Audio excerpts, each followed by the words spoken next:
JEE mains 2023 के अप्रैल attempt के अभी तक आपके 2 शिफ्ट्स हो चुके हैं, 6 अप्रैल शिफ्ट 1 एंड 6 अप्रैल शिफ्ट 2। अब जिनका भी नेक्स्ट शिफ्ट में जो है पेपर पढ़ने वाला है उनके लिए वीडियो बहुत ज्यादा इंपॉर्टेंट रहने वाला है, क्योंकि यहाँ पे आपके लिए जो है एक काइंड ऑफ ब्रह्मास्त्र आ चुका है जिसमें कि आपकी दोनों ही शिफ्ट्स जो अभी तक हुई है उनका हम प्रॉपर तरीके से एनालिसिस करेंगे। क्या पॉइंट्स आपको याद रखने हैं, मतलब अभी एक्चुअल ट्रेंड हमारा किस हिसाब से चल रहा है, क्या टारगेट स्कोर आपको लेते हुए चलना चाहिए, हाई वेटेड चैप्टर्स आपके कौन कौन से, इजी स्कोरिंग चैप्टर्स आपके तीनों सब्जेक्ट में कौन कौन से देखने को मिल रहे हैं और मोस्ट रिपीटेड सब टॉपिक्स आपके कौन से। तो आप जो है यहाँ पे चेक कर पाएंगे कि अगर कोई चीज आपकी छूट रही है तो उसको आप ध्यान से जो है कंप्लीट कर ले। बाकी जिन भी स्टूडेंट्स का यहाँ पे पेपर हो चुका है या फिर होने वाला है उनके लिए यहाँ पे हमने बिटसाइट का क्रैश कोर्स भी लॉन्च कर दिया है, तो अगर आपने अभी तक चेक नहीं किया है तो प्रोसीजर आपको दिख रहा है, साथ ही साथ कोर्स अनाउंसमेंट वाला जो वीडियो की लिंक है वो भी आपको डिस्क्रिप्शन में मिल जाएगी, तो तुरंत जाके चेक कर लीजिए एंड जल्द से जल्द एनरोल करिए, क्योंकि सिर्फ फर्स्ट 70 स्टूडेंट्स के लिए यहाँ पे 1000 रुपीज के ऑफ का डिस्काउंट कूपन कोड है। एंड यहाँ पे वीआईटी ट्रिपल ई का भी जो है कोर्स चल रहा है, तो अगर आप वीआईटी ट्रिपल ई एग्जाम दे रहे हैं तो ये कोर्स भी जो है आपके लिए काफी हेल्पफुल साबित हो सकता है। तो यहाँ पे अगर हम एनालिसिस की बात करें तो देखिए सबसे पहले तो आप फिजिक्स का यहाँ पे जो है उठाइए, फिजिक्स में आपके ज्यादातर क्वेश्चन फॉर्मूला बेस्ड पूछे जा रहे हैं। तो आपको मैंने ये चीज जो है पहले ही बोली थी कि एक शीट पे सारे फॉर्मूले आपको लिखे होने चाहिए क्लास 11th एंड 12th के, अगर अभी तक नहीं लिखे तो एक बार खुद बैठ के पूरे लिखो, क्योंकि कुछ क्वेश्चन तो आपको डायरेक्टली जो है फॉर्मूला बेस्ड देखने वाले, तो आपको फॉर्मूला अगर याद ही नहीं होगा तो क्वेश्चन आपसे नहीं बन पाएगा। एंड पीवाईक्यू से भी काफी हद तक क्वेश्चन सिमिलर रह रहे हैं, तो जितने भी पिछले साल के पीवाईक्यू से उनको अच्छे से जो है एक बार देखिएगा। यहाँ पे फिजिक्स में आपको जो है इजीली टारगेट करना चाहिए 75 प्लस मार्क्स, क्योंकि स्टूडेंट्स यहाँ तक आराम से जो है ला पा रहे हैं। केमिस्ट्री में अगर बात करें तो इनऑर्गेनिक और जो आपके ऑर्गेनिक के एंड चैप्टर्स हो जाते हैं, जैसे कि बायोमोलिक्यूल्स हो गया, chemistry in everyday life, environmental chemistry, polymers, इन सबसे ज्यादातर क्वेश्चन आपके एनसीईआरटी बेस्ड रह रहे हैं। फिजिकल के भी काफी हद तक जो है आपके डायरेक्ट फॉर्मूला बेस्ड क्वेश्चन पूछे जाते हैं और उसके लिए भी एनसीईआरटी काफी यूजफुल है। ऑर्गेनिक में जो है ज्यादा मैकेनिज्म इन्वॉल्व क्वेश्चन नहीं पूछे जाते, तो केमिस्ट्री भी जो है कुछ क्वेश्चंस ट्रिकी को अगर हम छोड़ दे तो आपकी थोड़ी मॉडरेट टू इजी साइड ही है, तो यहाँ भी आप टारगेट जो है 65 प्लस का लेके चल सकते हो। और मैथ्स की अगर मैं बात करूं तो मैथ्स लेंदी जरूर आ रहा है, लेकिन 9 से 10 क्वेश्चन आपकी इजी और डुएबल है, क्योंकि अगर आपको सारे क्वेश्चन अटेम्प्ट नहीं करने तो कुछ क्वेश्चंस में अगर आप टाइम इन्वेस्ट कर भी लेते हो तो यहाँ पे 40 प्लस के बैरियर को क्रॉस कर लोगे और टोटल मिला के जो है आपके काफी एक अच्छे परसेंटाइल बन सकते हैं, इतना अगर आप जो है टारगेट स्कोर तीनों सब्जेक्ट्स में लाते हो।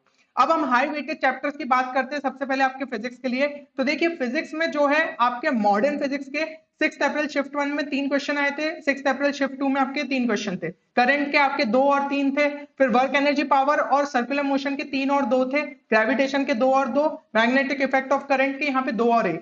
तो ये चीज हमें समझ में आ रही है कि आपके 6 अप्रैल शिफ्ट 1 में इन 5 जो चैप्टर्स हैं इनसे आपके 12 क्वेश्चन पूछे गए और दूसरे में जो है 11 क्वेश्चन पूछे गए, तो बहुत ही ज्यादा हाई वेटेड चैप्टर्स रहते हैं। और अगर हम जो है ये चीज मान भी लेते हैं कि एक आध क्वेश्चन और कम हो जाता है किसी शिफ्ट में, जो कि बहुत ज्यादा वेरिएशन नहीं दिखेगा, क्योंकि मॉडर्न फिजिक्स में देख रहे हो 3 क्वेश्चन पूछे ही जाते हैं, सबसे ज्यादा हाई वेटेड चैप्टर है, करंट इलेक्ट्रिसिटी का भी इधर उधर नहीं होगा चेंज, इसमें शायद हो सकता है वर्क एनर्जी पावर में एक आध क्वेश्चन हमारा कम हो जाए, ग्रेविटेशन में 2 पूछे जा रहे, जनवरी में भी यही देखा गया था, ज्यादातर शिफ्ट में 2 क्वेश्चन आए थे, and magnetic effect of current से भी 2 लगभग आ ही जाएंगे, तो मिनिमम 10 क्वेश्चन तो आप मान ही सकते हो, ठीक है, सेफ साइड पे। अब यहां से जो है आप मतलब 40 नंबर निकाल सकते हो अगर आपके ये जो चैप्टर से बहुत अच्छे से। फिर इजी स्कोरिंग अगर हम जो है चैप्टर की बात कर ले तो कैपेसिटर्स, यहां से दोनों से ही जो है एक एक क्वेश्चन देखने को मिला, ईएम वेव्स में जो है दोनों शिफ्ट में एक एक क्वेश्चन, कम्युनिकेशन में एक एक, फिर आपका सेमीकंडक्टर में, देन यहाँ पे जो है काइनेमेटिक्स से और यूनिट डायमेंशन एरर से भी जो है एक शिफ्ट में एक क्वेश्चन आया, दूसरे में नहीं पूछा गया, सॉलिड्स और इलास्टिसिटी से एक में नहीं आया लेकिन दूसरे में पूछा गया, तो दोनों के मिला के अगर हम देखें तो 6 क्वेश्चन पूछे गए, फिर भी जो है हम सेफ साइड पे ले लेते कि 5 क्वेश्चन तो लगभग आपको देखने को मिल जाएंगे, तो यहाँ पे 5 और 10 मिला के 60 नंबर जो है अगर आप इतने भी चैप्टर्स बहुत अच्छे से कर लेते हो तो आपको मिल जाएंगे। बाकी कुछ जितना आपका जो है अच्छे तरीके से तैयारी है तो 15-20 नंबर का तो खुद से भी आप बूस्ट यहाँ पे दे ही सकते हो। एंड कुछ सरप्राइजिंग चीजें जो है हुई थी पेपर में कि आपका रोटेशनल मोशन जो कि स्टूडेंट को टफ लगता है, स्टूडेंट जनरली छोड़ देते, वहां पे आपके बहुत ही इजी टॉपिक से जो है क्वेश्चन पूछे गए, मोमेंट ऑफ इनर्शिया हो गया, रेडियस ऑफ गायरेशन हो गया, तो ये टॉपिक्स आपको करके जाना ही चाहिए, ये तो हमें छोड़ना नहीं है, ये थोड़ी सोचना है कि पूरा चैप्टर टफ है तो इन टॉपिक्स को भी आप छोड़ दे रहे हो, तो ये चीज जो है लास्ट मोमेंट पे ध्यान रखो। फ्लूइड मैकेनिक्स के लिए बात करें, विस्कस फोर्स का इतना सिंपल क्वेश्चन आया, नहीं तो स्टूडेंट्स ये भी चैप्टर छोड़ देते। एसएचएम वेव्स को बहुत अच्छे से नहीं पढ़ते, बट इतना इजी टाइम पीरियड स्प्रिंग्स का जो है आपका आया 6 अप्रैल शिफ्ट 1 में, डॉपलर्स इफेक्ट का पूछ लिया, डॉपलर्स इफेक्ट में कितना ही मतलब आपको टाइम लगेगा कंप्लीट करने में, speed of sound in gas, direct formula based question था। तो यहाँ पे फिजिक्स इजी आ रहा है, तो अगर आप जो है टफ चैप्टर सोच भी रहे हो छोड़ने का, तो उसके इजी सब टॉपिक्स को पकड़ लो, ये चीज हमें यहाँ पे सीखने को मिल रही है।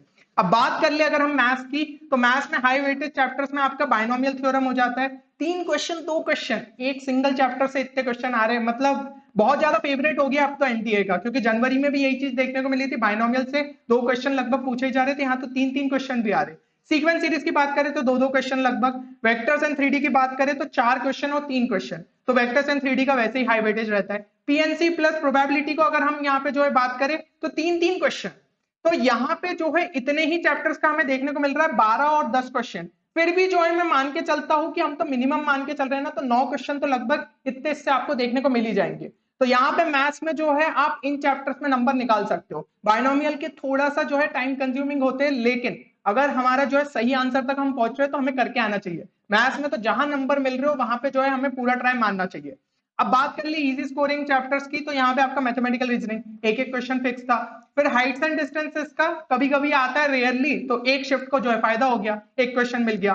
फिर स्टैटिस्टिक्स का यहाँ पे जो है एक क्वेश्चन इधर पे पूछा गया, और शायद आपका दूसरी शिफ्ट में भी आया गया हो, ठीक है ना, क्योंकि देखो मेमोरी बेस्ड क्वेश्चन है, तो अपन को ज्यादा से ज्यादा यहाँ पे 20 या 21 क्वेश्चन ही देखने को मिल रहे हैं, टोटल आपके 30 क्वेश्चन आते हैं। तो ये जो एनालिसिस है ना, सिर्फ मेमोरी बेस्ड क्वेश्चन के बेसिस पे तैयार किया गया है, हो सकता है कि ज्यादा नंबर ऑफ क्वेश्चन भी पूछे गए हो, फिर भी आपको यहाँ से एक रफ आइडिया तो जरूर लग जाएगा। एरिया अंडर द कर्व से जो है यहाँ पे क्वेश्चन पूछ लिया गया है इजी, देन डिटरमिनेंट से यहाँ पे आ गया, और डिटरमिनेंट से गेस करो किस टॉपिक से आया होगा, सिस्टम ऑफ लीनियर इक्वेशन, सबसे ज्यादा रिपीटेड टॉपिक, मतलब कितने ही आप पिछले 4-5 साल का उठा लो, सबसे रिपीटेड टॉपिक है डिटरमिनेंट्स का। तो कितना प्रेडिक्टेबल हो गया ये पेपर, है ना।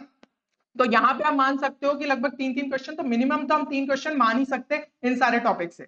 अब बात कर लेते हैं हम अगले इसकी केमिस्ट्री की।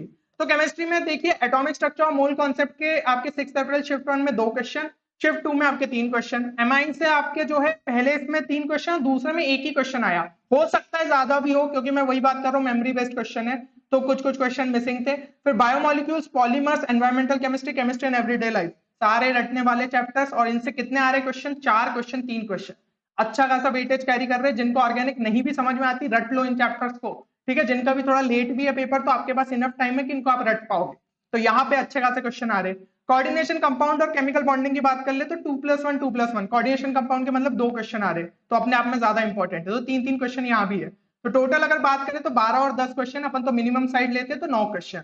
और इसमें जीओसी इंक्लूड नहीं किया है, क्योंकि कुछ क्वेश्चंस जो है नहीं देखने को मिले अपन को मेमोरी बेस्ड क्वेश्चन में, बट पक्का पूछे गए होंगे। ऐसा होता नहीं है कि जीओसी से क्वेश्चंस नहीं आ रहे हो, तो जीओसी से आ रहे हैं, तो हम यहाँ पे मान सकते हैं कि 2 क्वेश्चन और एक्स्ट्रा अगर ऐड कर ले तो 11 क्वेश्चन तो आपको लगभग देखने को मिल जाएंगे, अगर जीओसी भी आप इन सारे चैप्टर्स के साथ कंप्लीट कर लो। अब बात कर लेते हैं हम अगले इजी स्कोरिंग चैप्टर्स की। तो सॉल्यूशन से दोनों में एक एक देखने को मिला, केमिकल इक्विलिब्रियम से एक एक देखने को मिला, रिडॉक्स में 6 अप्रैल शिफ्ट 2 में एक देखने को मिला, यहाँ पे नहीं देखने को मिला, सॉलिड स्टेट में एक एक, फिर हाइड्रोजन में भी एक एक, पीरियोडिसिटी और एस ब्लॉक में 2 और 3, तो यहाँ पे जो है अच्छा खासा वेटेज कैरी कर रहा है, और डी एंड एफ ब्लॉक के भी एक एक, तो इजी चैप्टर्स है, ठीक है ना। तो यहाँ पे जो है इनको अच्छे जो है लास्ट टाइम पे आप रिवाइज कर लो, मिनिमम अपन 7 क्वेश्चन तो मान ही सकते, तो यहाँ पे ये चीज आपको पता चल रही है। अब यहाँ पे जो है कुछ रिपीटेड टॉपिक्स की बात कर लेते हैं, या फिर रिपीटेड कॉन्सेप्ट्स की बात कर लेते हैं, जो कि आपकी नेक्स्ट शिफ्ट में पक्का रिपीट होंगे। कुछ शिफ्ट में तो अभी रिपीट हो ही चुके हैं, जैसे कि कैपेसिटर जो है डाइलेक्ट्रिक वाला कॉन्सेप्ट, डाइलेक्ट्रिक जो है इंसर्ट कर दिया स्लैब में, तो ये वाला जो है आपका कितना रिपीटेड कॉन्सेप्ट है, और ये इस बार भी पूछा गया। सीरीज और पैरेलल में जो है कैपेसिटर्स, तो सी इक्विवेलेंट निकालना, वो भी रिपीटेड टॉपिक है। करंट इलेक्ट्रिसिटी में बात करें resistivity, R equal to rho L by, वो भी एक बार रिपीट तो जरूर से होगा, एक क्या 2 शिफ्ट में होगा आपका, तो हो सकता है आपकी शिफ्ट में हो जाए, तो पढ़ के अच्छे से जाइए। Resistance in series and parallel, R equivalent, ठीक है। तो ये आपके जो है सर्किट एनालिसिस वाले क्वेश्चन हो गए, केसीएल केवीएल वाले। फिर मॉडर्न फिजिक्स में जो है ना गिने चुने टॉपिक्स है जो बार बार रिपीट हो रहे हैं, उनको भी शायद जो है कुछ नए टॉपिक्स मिल नहीं रहे, तो फोटो इलेक्ट्रिक इफेक्ट हो गया आपका, क्वेश्चन पक्का पूछा जाएगा। डी ब्रॉगली वेवलेंथ हो गया, बोर्स मॉडल के जो फॉर्मुलेस होते हैं, या फिर इलेक्ट्रॉन ट्रांजिशन वाला कह सकते हैं, उनसे जो है क्वेश्चन आपके पूछे जा रहे हैं।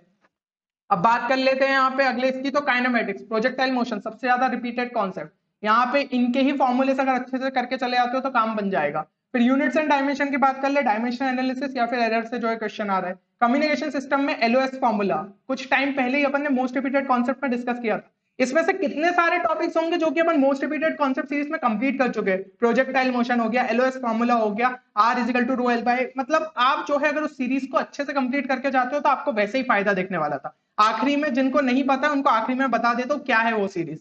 ठीक है, फिर वेव्स की अगर बात करें, डॉपलर इफेक्ट जो है आपका रिपीटेड है, तो एक क्वेश्चन आ ही चुका है अभी तक किसी शिफ्ट में। ऑर्गन पाइप से जो है अभी तक नहीं आया, तो अगले इसमें देखने को मिल सकता है। रोटेशनल मोशन की बात करूं, moment of inertia, radius of gyration, दोनों ही जो है अच्छे से कर लो। ठीक है, फिर से जो है रिपीट होने ही वाला है। ग्रेविटेशन में बात करें, factors affecting gravity, already question आ चुका है, फिर से आएगा ही। केपलर्स लॉ से भी जो है आ चुका है, फिर से आएगा। एस्केप वेलोसिटी, ऑर्बिटल वेलोसिटी से ऑलरेडी आ चुका है, किसी ना किसी शिफ्ट में फिर से आएगा।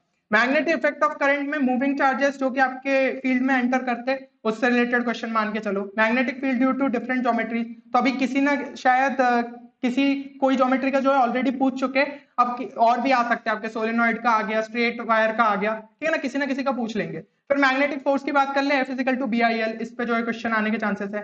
फिर यहाँ पे जो है आपका डायोड्स हो गया, लॉजिक गेट्स हो गया, ट्रांजिस्टर, इनसे रिलेटेड क्वेश्चन। डायोड्स और लॉजिक गेट से ऑलरेडी आ चुका है, ट्रांजिस्टर्स भी काफी ज्यादा इंपॉर्टेंट है, तो करके चले जाना, किसी ना किसी इसमें आएगा ही आएगा। EM वेव्स पूरा चैप्टर अच्छे से कर लो। अभी जो दोनों क्वेश्चन है एनर्जी डेंसिटी के बेस्ड पे आए, लेकिन और भी कुछ जो है यूज हो सकता है, छोटा सा चैप्टर है, पूरा कंप्लीट करके चले जाओ।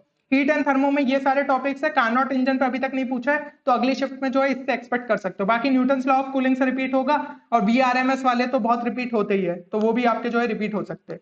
एटॉमिक स्ट्रक्चर से बात करें, बोर्स मॉडल हो गया आपका, क्वांटम नंबर्स हो गया, तो यहाँ पे जो है इसमें बोर्स मॉडल में ऑलरेडी आ चुका है, क्वांटम नंबर से शायद नहीं आया है, तो अब फिर से जो है आप मान सकते हो कि आने ही वाला है। कोऑर्डिनेशन कंपाउंड में आपका नॉमेनक्लेचर, आइसोमेरिज्म, मैग्नेटिक मोमेंट, तो इन दो में आ गए हैं। आइसोमेरिज्म से शायद नहीं पूछा गया, तो अब जो है पूरे चांसेस है कि वहां से पूछा जाएगा। केमिकल बॉन्डिंग में आपका हाइब्रिडाइजेशन और बॉन्ड ऑर्डर में जो है बॉन्ड ऑर्डर से क्वेश्चन नहीं पूछा गया, पर पक्का पूछा जाएगा, तो इसको अच्छे से कर लेना। बाकी दोनों क्वेश्चन जो है हाइब्रिडाइजेशन पे ही पूछे गए दोनों शिफ्ट में। फिर केमिकल इक्विलिब्रियम में बात करें, सिंपल सा न्यूमेरिकल डिसोसिएशन कांस्टेंट वाला, वो पूछ लिया गया है और फिर से जो है पूछा जाएगा। फिर यहाँ पे केमिकल काइनेटिक्स में हाफ लाइफ का कॉन्सेप्ट अभी नहीं पूछा है, पूछ लिया जाएगा। रेट लॉ शायद ऑलरेडी आ चुका है, अरेनियस इक्वेशन का आ जाएगा। इलेक्ट्रोकेमिस्ट्री में नर्स्ट इक्वेशन अच्छे से कर लेना। थर्मोकेमिस्ट्री में डेल्टा एच की कैलकुलेशन, ठीक है, और फिर delta G equal to delta H minus T delta H, तो ये ऑलरेडी क्वेश्चन पूछा जा चुका है। सॉल्यूशन में दो ही मेन टॉपिक है, वेपर प्रेशर वाला है, कॉलिगेटिव प्रॉपर्टीज, तो कॉलिगेटिव प्रॉपर्टीज से तो आते ही आते हैं क्वेश्चन, तो उसको जो है अच्छे से करके जाइए। सॉलिड स्टेट में अगर बात कर ले, डेंसिटी का फॉर्मूला, फिर आपका A&R रिलेशनशिप, ये SCC, BCC, FCC, इनमें जो है अच्छे से देख लो सारे फॉर्मूले, ठीक है, पैकेजिंग, फ्रैक्शन और वो सब। फिर डिफेक्ट्स की बात कर ले, डिफेक्ट से क्वेश्चन आने के चांसेस है। वॉइड्स का ऑलरेडी एक बार आ चुका है। ऑर्गेनिक केमिस्ट्री में सारी इंपॉर्टेंट रिएक्शन और रिएजेंट तो कम से कम करके ही जाना, अगर चैप्टर्स उतने स्ट्रांग नहीं है तो ये चीज तो करनी है। डायरेक्ट क्वेश्चन पूछे जा रहे हैं, अगर रिएक्शंस पता थी तो सीधा टिक कर देते, ठीक है ना, तो ये चीज जो है ध्यान रखना। मैथ्स में अगर हम बात करें, system of linear equation, highly important topic, और वो मैं अभी जो है पहले ही बता चुका था कुछ स्लाइड पहले।